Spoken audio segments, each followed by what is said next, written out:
At my birthday dinner, I received a strange gift. "You'll die working in construction. I'll be with your friend. He's a millionaire," my wife said. Everyone laughed at me, but as they walked out of the restaurant, I made a call to the bank. The next day, "I'm glad to have you here. Follow my story until the end and comment the city you're watching from so I can see how far my story has reached." My name is Felix, and at 59 years old, I thought I had seen everything life could throw at me. I was wrong. Nothing could have prepared me for what happened on my birthday, the night my wife decided to destroy me in front of everyone I cared about. The restaurant Sandra chose was upscale, the kind of place where construction workers like me felt out of place. Crystal chandeliers hung from the ceiling, and the waiters wore bow ties that probably cost more than my work boots. I should have known something was off when she insisted on Romano's instead of our usual family diner, but I figured she wanted to make my 59th birthday special. The table was set for 12 people. Sandra sat across from me, her blonde hair perfectly styled, wearing a dress I didn't recognize. Must have cost a fortune. Her sister Margaret was there with her husband, along with Sandra's parents, my daughter Emma from my first marriage, and several neighbors. At the head of the table sat Marcus Wellington, Sandra's so-called friend, the guy who owned 3 luxury car dealerships around town. I noticed how Sandra kept glancing at Marcus throughout dinner, how she laughed a little too loudly at his jokes. My stomach tightened, but I told myself I was being paranoid. After all, we had been married for 8 years. She knew I worked hard to provide for our family, even if it meant coming home covered in dust and cement every night. The conversation flowed around real estate prices and vacation plans to Europe. I mostly listened, occasionally nodding when someone asked about my construction projects. These people had never shown much interest in my work before, and tonight was no different. Then Sandra stood up, tapping her wine glass with her knife. The crystal made a delicate chiming sound that cut through the restaurant's ambient noise. Everyone turned to look at her, expecting a birthday toast. "I have an announcement to make," she said, her voice carrying across our table and to the neighboring ones. My heart started beating faster. Something in her tone felt wrong, predatory. She looked directly at me, and for a moment I saw something cold in her eyes that I had never noticed before. "Felix, darling, I've been thinking about our future together." I forced a smile, my hands gripping the edge of the white tablecloth. "Okay, honey, what's on your mind?" She took a deep breath, as if she was about to deliver great news. "I've decided that I can't spend the rest of my life watching you slowly kill yourself in construction. You're going to die working with your hands covered in dirt, and frankly, I deserve better." The words hit me like a sledgehammer to the chest. I felt my face flush hot, then cold. Around the table, people shifted uncomfortably in their seats. Emma's mouth fell open. Margaret looked down at her plate, suddenly fascinated by her salmon. But Sandra wasn't finished. She walked around the table and placed her hand on Marcus's shoulder. "So I've decided to be with someone who can actually provide the life I want. Marcus has asked me to move in with him, and I've said yes." The silence that followed was deafening. I could hear my own heartbeat pounding in my ears. Marcus didn't even have the decency to look embarrassed. He just sat there with a smug smile, his manicured hands folded on the table. Then the laughter started. First, Margaret giggled nervously, then Sandra's parents joined in, as if this was all some elaborate joke. Soon half the table was laughing, and Sandra was beaming like she had just won the lottery. "Oh, Felix," Sandra's mother said, dabbing her eyes with her napkin. "You should see your face. Did you really think someone like Sandra would stay with a construction worker forever?" My daughter Emma stared at me with a mixture of pity and embarrassment. I had raised her since she was 7 after her mother died, and Sandra had been the only mother figure she had known for 8 years, but now she just looked at me like I was a stranger who had disappointed her. "Dad," Emma said quietly, "maybe Sandra has a point. You're not getting any younger, and this job is really hard on your body." I felt something break inside me then. Not just my heart, but something deeper. The last thread of connection I had to the people I thought were my family. I looked around the table one more time, memorizing their faces, the way they looked at me with such casual cruelty. Marcus finally spoke, his voice smooth and confident. "Felix, no hard feelings, right? It's just business. Sandra deserves to be with someone who can take care of her properly." I stood up slowly, my legs feeling unsteady beneath me. My work clothes suddenly felt heavy and dirty compared to everyone else's fancy outfits. I pulled out my wallet and placed enough cash on the table to cover my portion of the dinner, even though I hadn't finished eating. "Happy birthday to me," I said quietly, my voice barely audible over the restaurant's soft music. As I walked toward the exit, I heard Sandra call out behind me, "Don't wait up, Felix. I'll be at Marcus's tonight." This triggered another round of laughter from the table. I made it to the parking lot before my hands started shaking. I sat in my old pickup truck, the same one I had driven for 10 years, and stared at the restaurant through the windshield. I could see them inside, still laughing, probably toasting my humiliation. That's when I pulled out my phone and made the call that would change everything. The number I dialed was one I hadn't used in months, but I knew it by heart. It rang twice before a familiar voice answered. "Peterson and Associates, this is James." "James, it's Felix Morrison. I need to see you first thing Monday morning." "Felix, it's been a while. What can I do for you?" I took a deep breath, watching Sandra through the restaurant window as she leaned into Marcus, playing the part of the devoted new girlfriend. "I need to discuss some changes to my holdings." "Big changes." There was a pause on the other end of the line. "Are you sure, Felix? You've been very clear about keeping everything quiet for years." I started the engine, the old truck rumbling to life. "I'm sure, James. It's time people knew exactly who they're dealing with." As I drove away from Romano's, leaving behind the laughter and the cruelty, I felt something I hadn't experienced in years. Not anger, not sadness, but a strange sense of clarity. For 8 years I had played the role of the simple construction worker, letting Sandra and everyone else believe I was just a man with dirty hands and simple dreams. Tomorrow they were going to learn the truth about Felix Morrison. And I had a feeling none of them were going to be laughing anymore. Monday morning arrived gray and cold, matching my mood perfectly. I sat in my truck outside Peterson and Associates, a modest office building downtown that most people drove past without a second glance.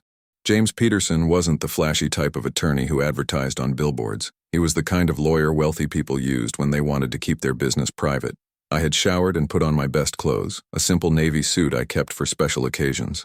Even so, I felt underdressed compared to the business people walking in and out of the building. Old habits die hard, I suppose. Sandra hadn't come home the night before. I had spent the weekend alone in our house, a modest 3-bedroom place in a decent neighborhood. She probably assumed I was sulking, licking my wounds like a beaten dog. She had no idea what was really happening. James greeted me in his office with a firm handshake and genuine concern in his eyes. He was a thin man in his 60s, with silver hair and wire-rimmed glasses. We had known each other for almost 20 years, ever since I had first made my unusual request. "Felix, you look tired," he said, gesturing for me to sit in one of the leather chairs across from his desk. "I've been thinking about your call all weekend. Are you absolutely certain you want to do this?" I nodded, settling into the chair, more certain than I've ever been about anything. James opened a thick file folder and spread several documents across his desk. Even upside down, I could see the numbers that represented my real life, the one Sandra knew nothing about. "Let's review your current position," James said, adjusting his glasses. "Morrison Holdings owns 17 commercial properties throughout the tri-state area, including the shopping center on 5th Street and the office complex downtown. Current market value is approximately $12.3 million. I listened as he continued, the numbers washing over me like a familiar song. My construction business was just the tip of the iceberg, the part people could see. For the past 25 years, every paycheck had been carefully invested, every opportunity seized with quiet determination. Your stock portfolio is currently valued at $8.7 million, mostly in index funds and blue-chip stocks. Very conservative, very steady growth. And then there's the real estate development company you own through the LLC, which has been turning a profit for the past 8 years. What's the total?" I asked, though I already knew the answer. "Including liquid assets and the value of Morrison Construction itself, you're looking at approximately $24.8 million. The number hung in the air between us. $24.8 million. I had never said it out loud to anyone except James. For years, I had lived like a man who made $60,000 a year because that's what people expected from a construction worker. I drove an old truck, shopped at discount stores, and never took expensive vacations." "Sandra has no idea about any of this?" James asked, though he already knew the answer. I shook my head. "She thinks I'm just another blue-collar guy struggling to make ends meet. When we got married, I was very careful to keep the businesses separate. She signed a prenup without even reading it, said she didn't care about money as long as we loved each other. The irony wasn't lost on either of us. And your daughter? Emma doesn't know either. I've been putting money aside for her education and future, but she thinks it's coming from my construction salary." I paused, remembering her embarrassed face at the restaurant. Maybe it's time she learned some things about assumptions and character. James leaned back in his chair, studying me carefully. "Felix, what exactly do you want to do here? We can protect your assets in the divorce, that's straightforward, but I sense you have something more in mind." I had spent the entire weekend thinking about this moment. I want to withdraw all financial support from anyone who was at that table Friday night. Sandra's been living off my money for years without knowing it. The credit card she uses, the house payments, even her car loan, it all ultimately comes from Morrison Holdings through various channels. That's within your rights, but it will cause immediate hardship for her. Good, I said, and I meant it. I also want to file for divorce immediately. No negotiation, no attempt at reconciliation. She made her choice very publicly. James made notes on a legal pad. What about Marcus Wellington? Have you looked into his financial situation? I've been curious about that myself. Sandra seems to think he's wealthy because he owns car dealerships. James smiled slightly and pulled another folder from his desk drawer. I took the liberty of running a preliminary check on Mr. Wellington over the weekend. Let's just say his public image and his private reality are very different things. He slid a document across the desk. As I read, my eyebrows raised higher and higher. Marcus Wellington was leveraged to the hilt. His 3 dealerships were heavily mortgaged, and he owed substantial money to multiple creditors. His flashy lifestyle was built on credit and loans that were becoming increasingly difficult to service. He's been looking for investors for months, James continued. Word in certain circles is that he needs a significant cash infusion, or he's going to lose everything within the year. I felt a cold smile spread across my face. So his interest in Sandra might not be purely romantic. I doubt Marcus Wellington does anything purely for romance. He's a businessman in trouble, and Sandra appeared to be married to someone he assumed had money.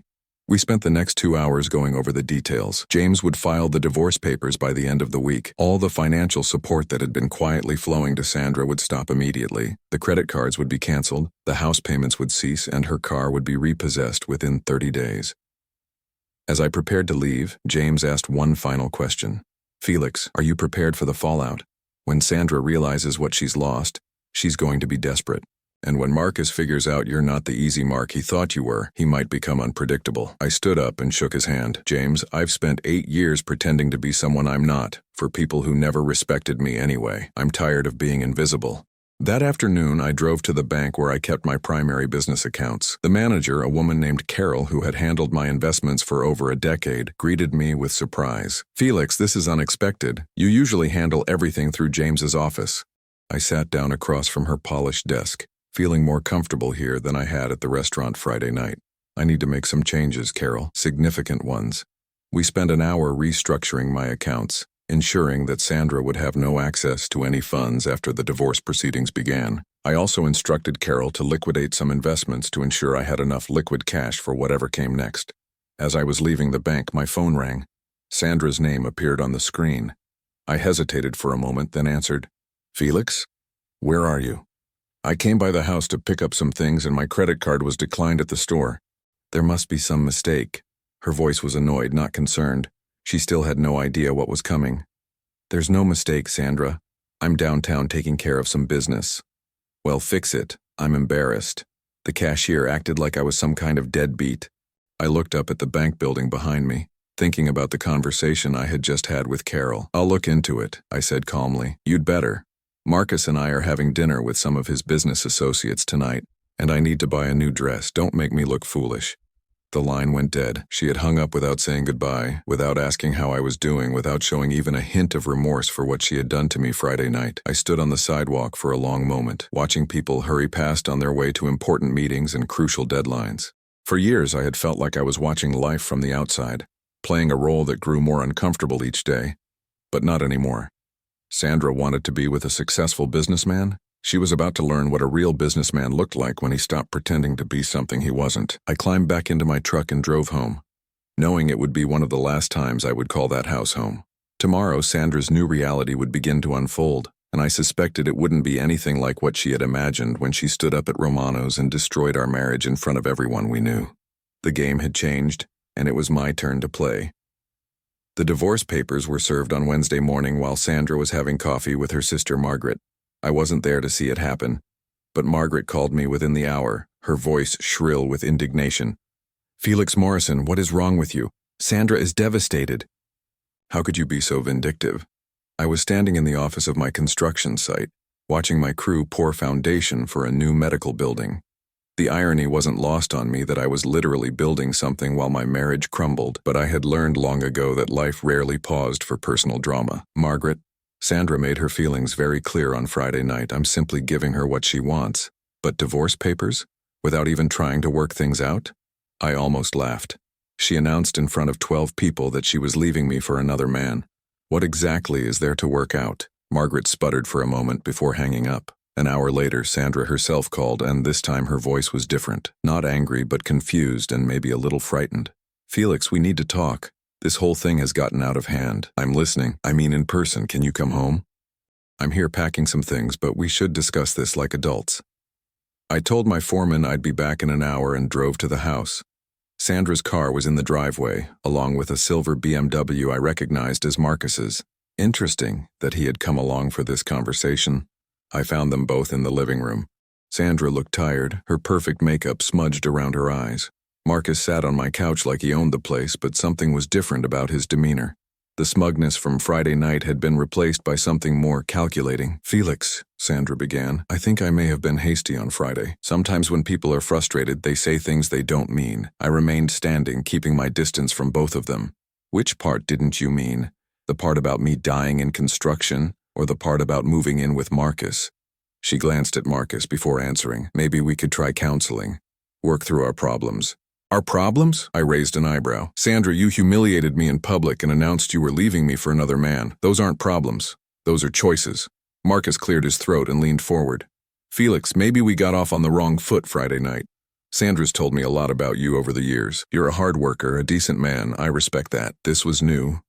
Friday night he had treated me like dirt beneath his shoe. Now he was showing respect.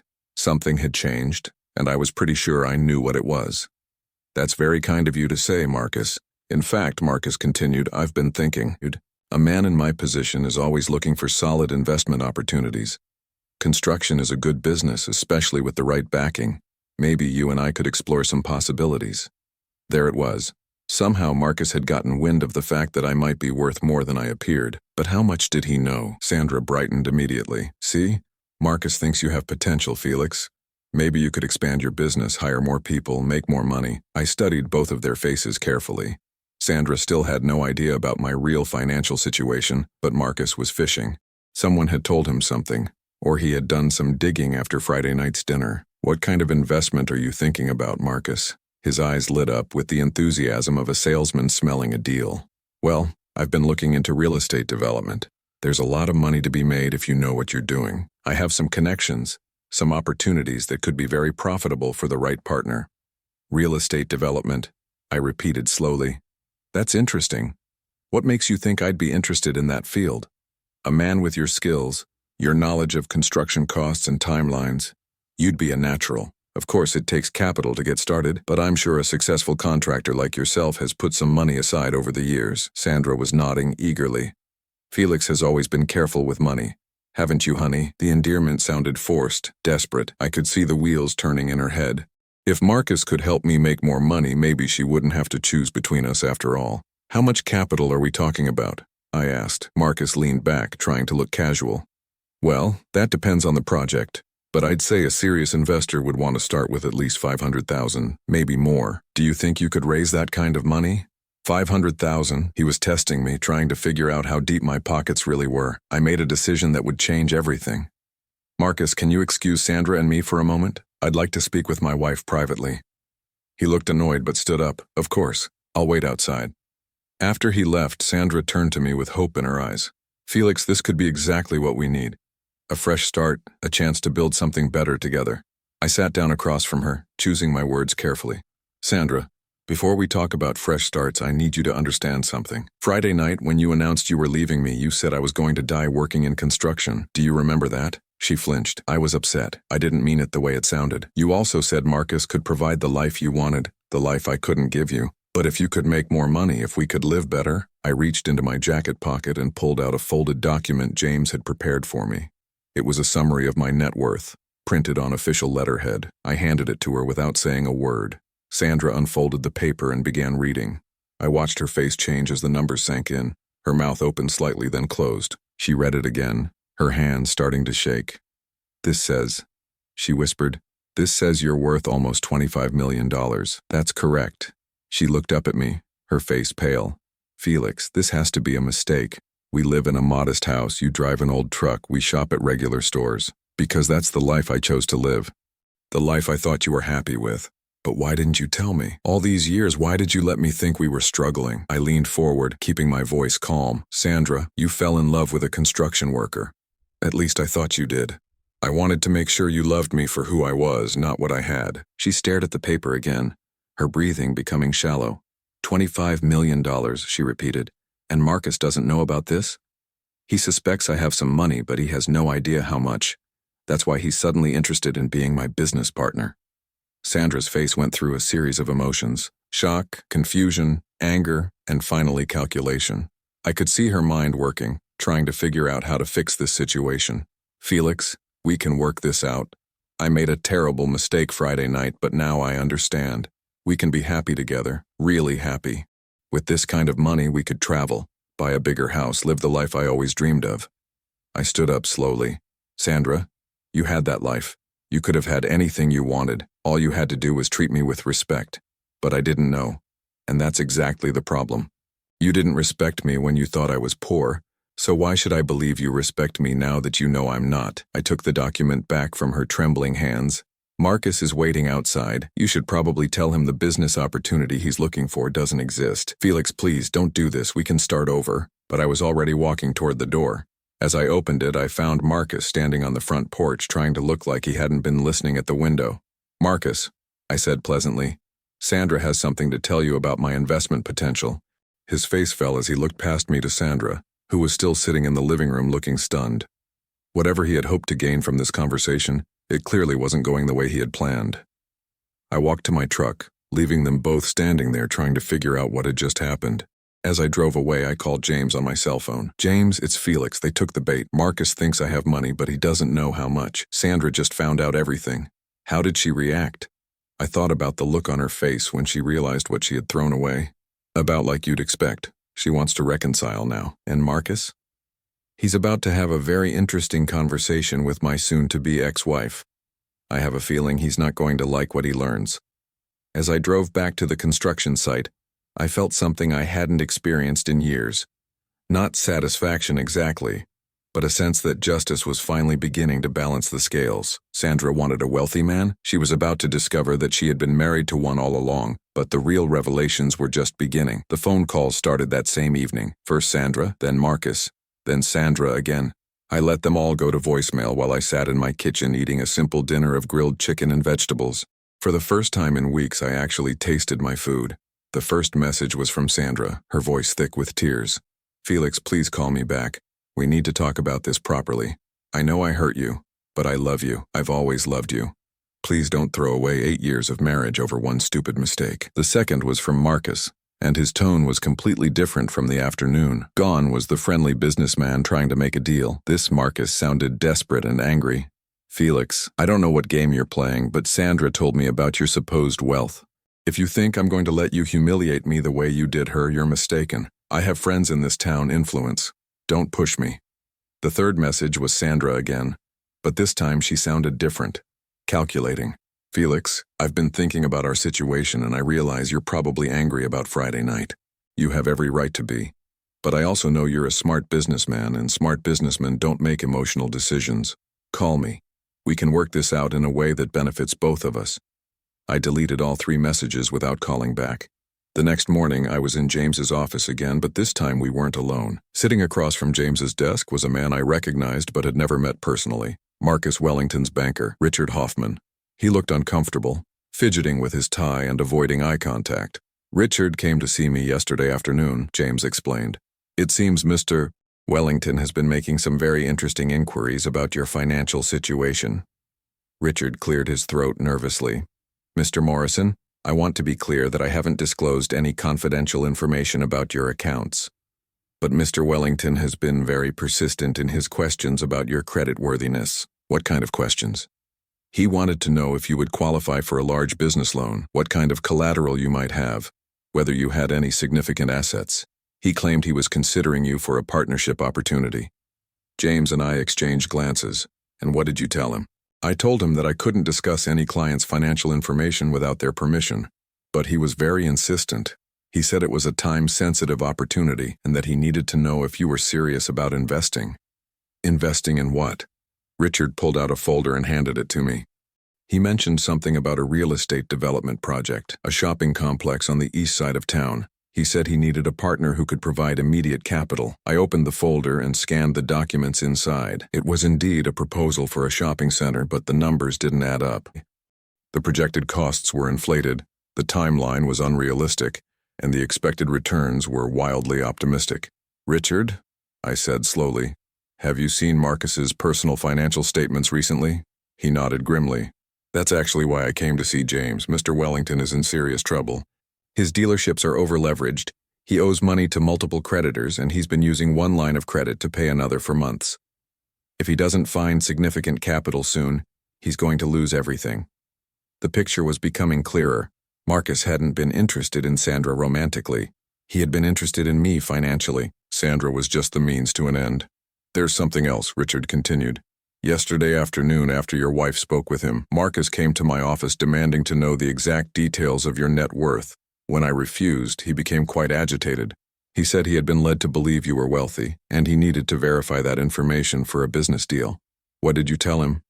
I told him the same thing I always tell people who ask about our clients' private information. Nothing. After Richard left, James and I sat in silence for a few minutes, processing what we had learned.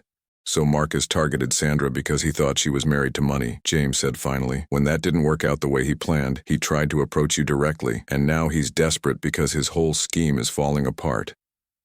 My phone rang. Sandra's name appeared on the screen. This time I answered. "Hello, Sandra." "Felix, thank God, where are you? Marcus is acting very strange, and I'm scared." "What do you mean strange?" "He's been asking me all these questions about your money, about how much you really have, about whether you would invest in his business. When I told him I didn't know the details, he got angry. Really angry." I could hear the fear in her voice, and despite everything she had done to me, I felt a pang of concern. "Where are you now?" "I'm at Margaret's house. Marcus dropped me off here this morning and said he had some business to take care of. He took my car keys and my credit cards. He said he needed to make sure I didn't do anything stupid." The situation was escalating faster than I had anticipated. Marcus wasn't just desperate, he was becoming dangerous. "Sandra, listen to me carefully. Stay at Margaret's house. Don't go anywhere with Marcus. Don't give him any more information about our finances, and if he contacts you, call me immediately." "Felix, I'm so sorry. I never meant for any of this to happen. I thought Marcus was successful, that he could give me the life I wanted. I didn't know he was using me to get to you. We'll sort this out later. Right now, just stay safe." After I hung up, I called James back. "We have a problem. Marcus is becoming aggressive and Sandra is scared. Do you think she's in real danger?" "I don't know, but I'm not taking any chances. Can you contact the police, let them know about the situation? I'll make some calls. In the meantime, you should be careful too. Desperate men do desperate things."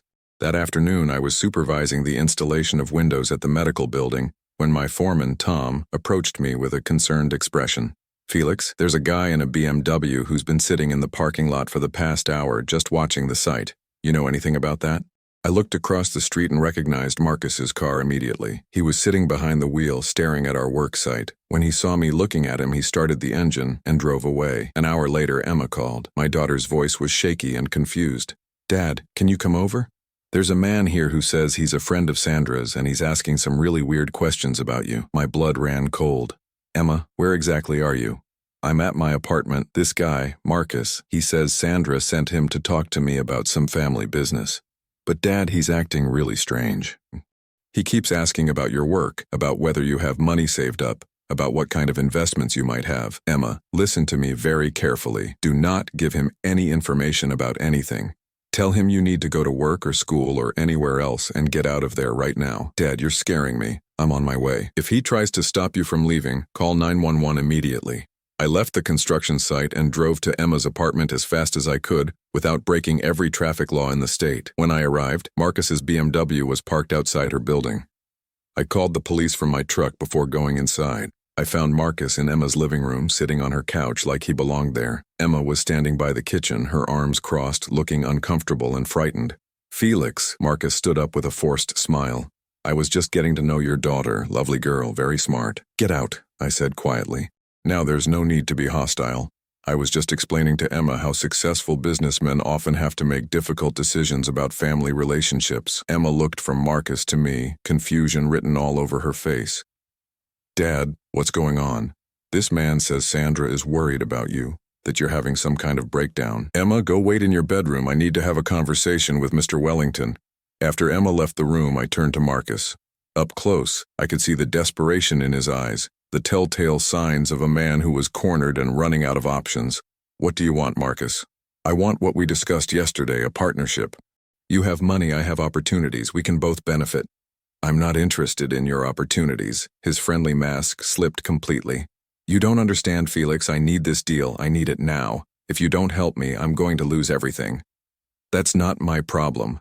Maybe not, but it's going to become your problem if you don't cooperate. You see, I know things about you now, about your money, about your business dealings. If something were to happen to those businesses, if certain information were to reach the wrong people, you could lose everything too. I felt a cold anger settle over me. Are you threatening me, Marcus?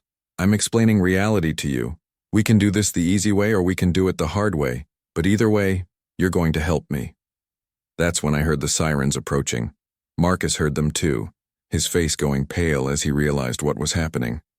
You called the police? You threatened my family, Marcus. That was a mistake. As the police knocked on Emma's door, I watched Marcus Wellington's carefully constructed world finally crumble completely. The man who had humiliated me in front of everyone I knew was about to learn what real humiliation felt like. But this was just the beginning of his fall.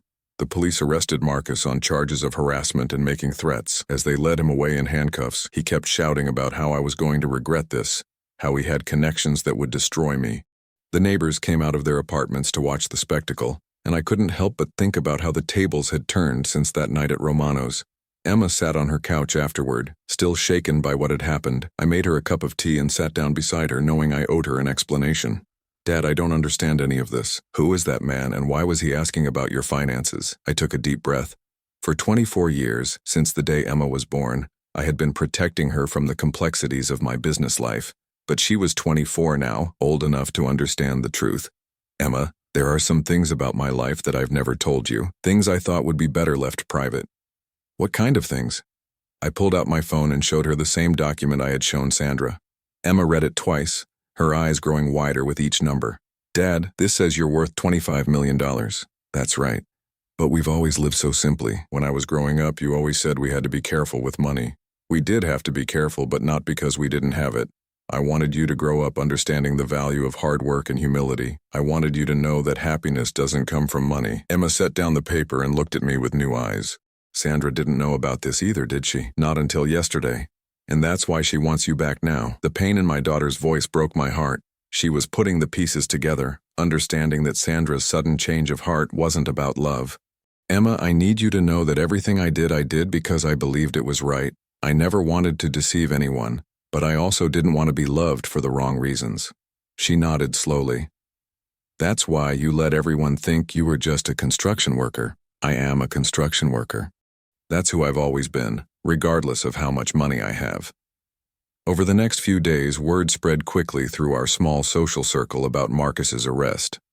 The story grew with each telling, and by the end of the week, everyone knew that Marcus Wellington wasn't the successful businessman he had pretended to be. Sandra called me repeatedly, begging for a chance to explain herself, but I had heard enough explanations. Instead, I focused on the legal proceedings. The divorce was moving forward smoothly, and Marcus's criminal charges meant he was in no position to cause more trouble. The real reckoning came the following week when Sandra's carefully constructed life began to fall apart piece by piece. Without my financial support, which she had never known existed, the bills started piling up. The house payments, which had been automatically deducted from one of my business accounts, stopped. Her credit cards, which had been backed by my assets, were canceled. Margaret called me on a Thursday morning, her voice a mixture of anger and desperation. Felix, you have to help Sandra. She's in real trouble. What kind of trouble? Financial trouble. She can't make the house payments, her car is being repossessed, and she has no money for groceries. She's been staying with us for the past week, and honestly, we can't afford to support her either.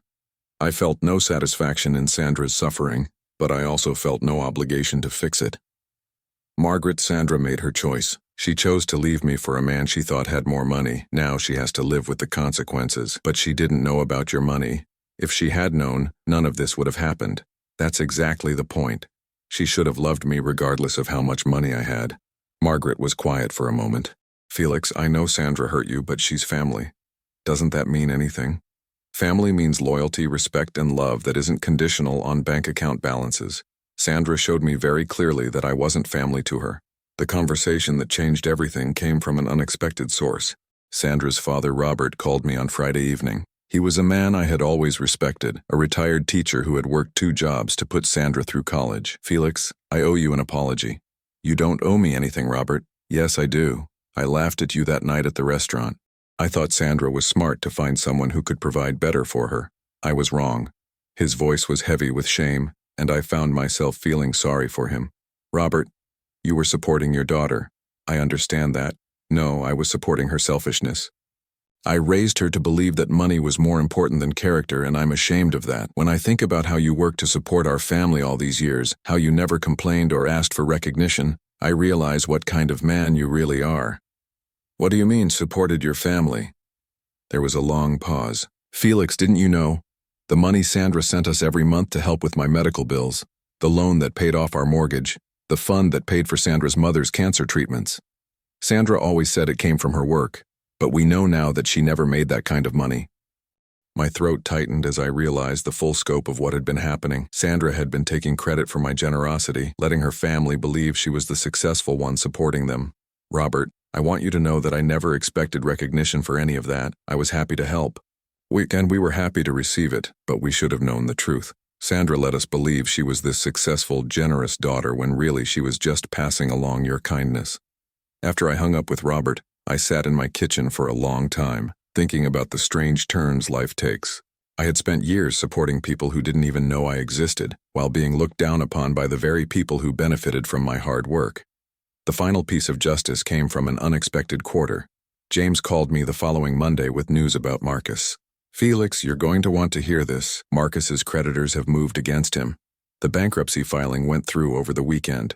All of his businesses, everything, the dealerships, his house, even his personal assets. Apparently, he'd been using investor money for personal expenses for months. There's going to be a criminal investigation into possible fraud charges. What about the people who invested with him? That's the interesting part. Most of his investors were people from your social circle. Sandra's friends, neighbors, people who were at the restaurant that night. Apparently, Marcus had been using his relationship with Sandra to gain access to potential investors. The irony was complete. Marcus had targeted Sandra to get to me, but he had also been using her connections to scam other people. Everyone who had laughed at me that night at Romano's had been potential victims of Marcus's schemes. "There's something else," James continued. "Sandra's been trying to contact Marcus's victims, offering to help them recover their losses. She's been telling people that she was a victim too, that she had no idea what Marcus was really doing. Is that true? Legally, probably, but morally, she introduced Marcus to most of these people. She vouched for him, encouraged them to trust him. Whether she knew he was a fraud or not, she bears some responsibility. That afternoon, I made a decision that surprised even me. I called Emma and asked her to meet me for dinner. When she arrived at the restaurant, she looked nervous. "Dad, is everything okay?" "Emma, I want to talk to you about your future. You're 24 years old, you have a college degree, and you're working at a job that doesn't challenge you. I like my job. But is it what you want to do with your life?" She hesitated. "I've always wanted to start my own business, maybe something in graphic design. But it takes money to start a business, and I can't ask you to support me when you're already dealing with so much." I smiled and pulled out an envelope. Inside was a check for $100,000. "Dad, I can't accept this." "Emma, you are my daughter.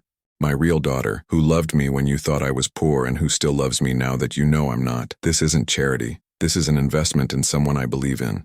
Tears filled her eyes as she looked at the check. "Are you sure?" "I've never been more sure of anything, but I have one condition." "What's that?"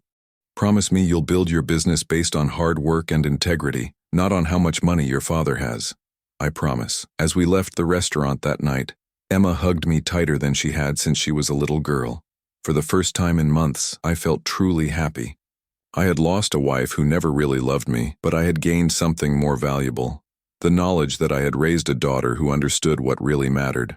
The divorce papers were finalized the following week. Sandra got nothing beyond what she had brought into the marriage, which wasn't much. The prenup I had insisted on 8 years earlier protected my assets completely, but more importantly, I had protected something more valuable than money. I had protected my integrity, my self-respect, and my relationship with the one person who had always loved me for who I was, not what I had. Sandra's world had crumbled, but mine was just beginning to rebuild itself on a foundation of truth. 6 months after that terrible birthday dinner at Romano's, I stood in the doorway of my new home, watching the sunrise paint the mountains in shades of gold and amber. The house was smaller than the one I had shared with Sandra, but it was mine in every sense of the word. Every piece of furniture, every photograph on the walls, every book on the shelves reflected who I really was, not who I had pretended to be for 8 years. The move to Colorado had been Emma's idea. "Dad," she had said one evening as we walked through her thriving graphic design studio, "you've spent your whole life building things for other people. Why don't you build something for yourself?" She was right. At 59, I had enough money to live comfortably anywhere I wanted. More importantly, I had learned the difference between being rich and being wealthy. Rich was having money. Wealthy was having the freedom to choose how to spend your time. I chose to spend mine in the mountains, in a place where the air was clean and the pace of life allowed for reflection. I kept Morrison Construction, but I hired a manager to run the day-to-day operations. My role became what it should have always been, the owner who provided vision and guidance, not the man who felt obligated to prove his worth with dirty hands and aching muscles. The phone rang, interrupting my morning meditation. It was James calling with his weekly update on the aftermath of my former life. "Felix, I thought you should know. Sandra's bankruptcy filing was approved yesterday." I poured myself a cup of coffee and settled into my favorite chair. "How's she doing?" "About as well as you'd expect. She's living with her parents now, working at a retail job in the mall. Margaret tells people that Sandra is rebuilding her life, but from what I hear, she's struggling with the reality that her choices have consequences." "And Marcus?" "Sentenced to 3 years for fraud. He'll probably serve 18 months. Most of his victims will never recover their full investments, but at least he won't be able to hurt anyone else for a while." After hanging up with James, I walked out onto my deck and breathed in the mountain air. I felt no satisfaction in Sandra's suffering or Marcus's imprisonment. What I felt was something deeper and more valuable: peace. The people who had laughed at me that night at Romano's had learned hard lessons about character and judgment. But I had learned something more important. I had learned to value myself properly. A car pulled into my driveway, and I smiled as I recognized Emma's hybrid SUV. She visited every few weeks, bringing updates about her business and stories about the life she was building. Today, she wasn't alone. A man got out of the passenger side, someone I had met briefly at her studio opening. "Dad, I want you to meet David officially," Emma said as they climbed the steps to my deck. "We've been seeing each other for a few months now." David was a carpenter, a man who worked with his hands and took pride in creating beautiful things. As we shook hands, I noticed the calluses on his palms, the way he looked me directly in the eye, the respect he showed for Emma without trying to overshadow her success. "Mr. Morrison, Emma's told me a lot about you. I understand you're in construction." "I am. What kind of carpentry do you do?" "Custom furniture mostly. I have a small shop in town. It's not much, but it's mine." I liked him immediately, not because he was successful or wealthy, but because he was genuine. He reminded me of myself at his age, before I had learned to hide who I was behind false modesty. "David's helping me design the new office space," Emma said, her eyes bright with happiness. "His work is incredible, Dad. You should see the conference table he's building." As the three of us talked, I realized that Emma had found something I had lost somewhere along the way: the ability to be completely herself with someone she loved. She didn't hide her success or pretend to be less than she was. David seemed to love her more because of her strength, not despite it. Later that afternoon, after they had gone back to town, I called James with a request that would have surprised the old Felix Morrison. "James, I want to set up a scholarship fund, something for kids from working-class families who want to start their own businesses. How much are you thinking?" $2 million to start. I want to call it the Morrison Foundation for Entrepreneurial Excellence. No income requirements for the families, just merit-based awards for young people who show real potential and work ethic." "That's a significant commitment, Felix. Are you sure?" I looked around my house, at the life I had built for myself, at the peace I had found by being honest about who I was. "James, I've spent 30 years accumulating wealth, and the last 6 months learning what to do with it. I want to help people who remind me of myself at 25, hardworking, ambitious, but without the resources to pursue their dreams. I'll start the paperwork." That evening, I received an unexpected phone call. The number was local, but I didn't recognize it. "Mr. Morrison? This is Carol Stevens. I'm Sandra's mother." I tensed, expecting another plea for reconciliation or financial help. "Hello, Carol. I wanted to call and thank you." "Thank me? For not destroying Sandra completely? I know you could have." I know you had every right to take everything and leave her with nothing, but you didn't. I sat down heavily, not sure how to respond. Mr. Morrison, I also wanted to apologize. For that night at the restaurant, for the things I said, for the way I treated you. I know it doesn't change anything, but I needed you to know that I was wrong. Carol, you don't need to apologize. You were supporting your daughter. No, I was supporting her worst instincts. I raised her to believe that a man's value was measured by his bank account, and I'm ashamed of that. You are a good man, and we lost something precious when we lost you. After she hung up, I sat on my deck for a long time, watching the stars emerge in the clear mountain sky. Carol's call hadn't changed anything, but it had reminded me of something important. Forgiveness wasn't about them. It was about me. I forgave Sandra not because she deserved it, but because holding on to anger was like carrying rocks in my backpack while climbing a mountain. It only made the journey harder. A year later, Emma called with news that made me smile. Dad, David proposed. Congratulations, I'm so happy for you both. There's something else. We want to have the wedding here in Colorado at your house. We want you to walk me down the aisle. I would be honored. And Dad, we want to keep it small, just family and real friends, people who love us for who we are. The wedding was everything a celebration should be. 30 people who genuinely cared about Emma and David, surrounded by mountains and clear skies, celebrating love that was based on respect and shared values rather than financial calculation. As I walked Emma down the makeshift aisle in my backyard, I thought about the journey that had brought me to this moment. I had lost a wife who never truly knew me, but I had gained something infinitely more valuable, the knowledge that I was worthy of love exactly as I was. During his speech at the reception, David thanked me for raising a woman who knows her own worth and isn't afraid to demand the respect she deserves. Emma blushed, but she didn't contradict him.